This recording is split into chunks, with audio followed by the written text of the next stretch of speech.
Quand on parle de l'exil dans la littérature maghrébine, il vient tout de suite le nom de Mohamed Dib Idriss Charaïbi. Votre exil est-il le même d'un homme politique opposant ou d'un intellectuel aujourd'hui ou d'un travailleur immigré? Pour donner une réponse très simple et en peu de mots, mon exil est celui d'un travailleur immigré.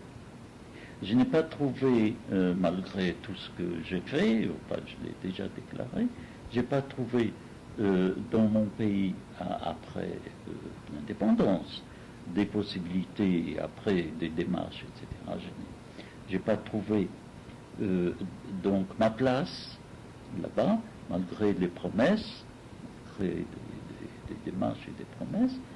Et donc, j'avais une famille, il fallait que ça vive, tout ça.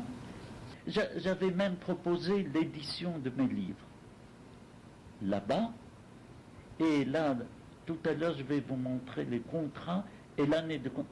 Tenez, arrêtez un peu, c'est pour que mes livres paraissent là-bas.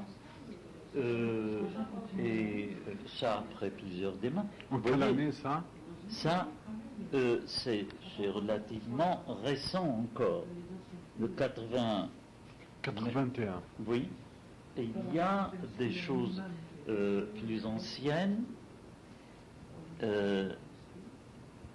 En ce qui concerne là en 79, mais ça, voilà, on peut remonter à 65.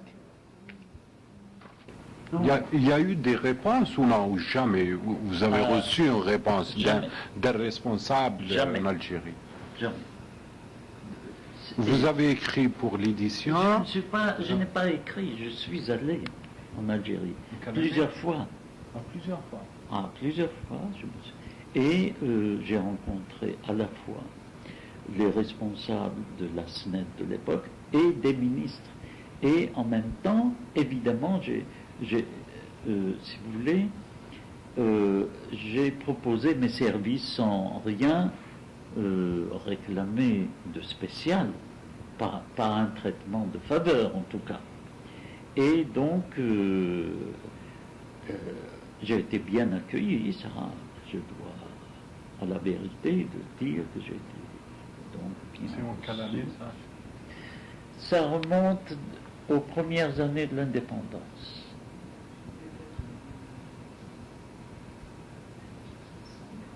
Voilà. 65. Voilà, par 64, 65, j'ai fait donc plusieurs voyages. 64, 60, c'est-à-dire, ça, j'ai fait plusieurs voyages, donc, sur, disons, 2 ou 3 ans d'affilée. Et donc, chaque fois, on m'a dit, on va étudier la question, puis, en me demandant de retourner chez moi et d'attendre. Pour l'édition du livre qui n'a jamais été lieu, qui n'a jamais eu lieu, pour des éditions en coédition, mais j'avais obtenu de mon éditeur français que ça se fasse.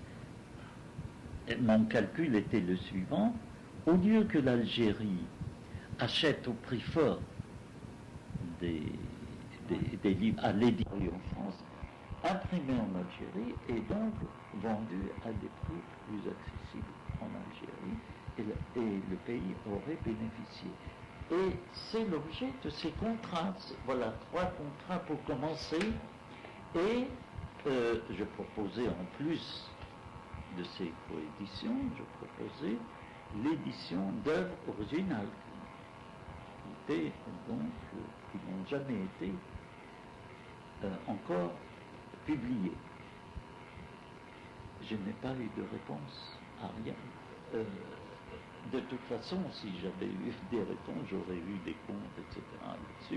Et on peut toujours chercher, si ces livres qui font l'objet de ces contrats, on peut toujours chercher en Algérie s'ils y ont été édités. Jamais. C'est pour ça que je dis que je vis en France en tant que travailleur immigré, parce que j'ai trouvé en France des possibilités de logement et des moyens d'existence que je n'ai pas trouvé en Algérie. Vous avez tenté de vous installer en Algérie en 70, que j'ai lu dans... Il n'était pas question que j'aille m'installer avec une famille sans savoir ce qu'il... Il fallait que je trouve quelque chose. Je ne demandais pas de garantie, je demandais à trouver quelque chose. Bon, ça n'a pas été le cas.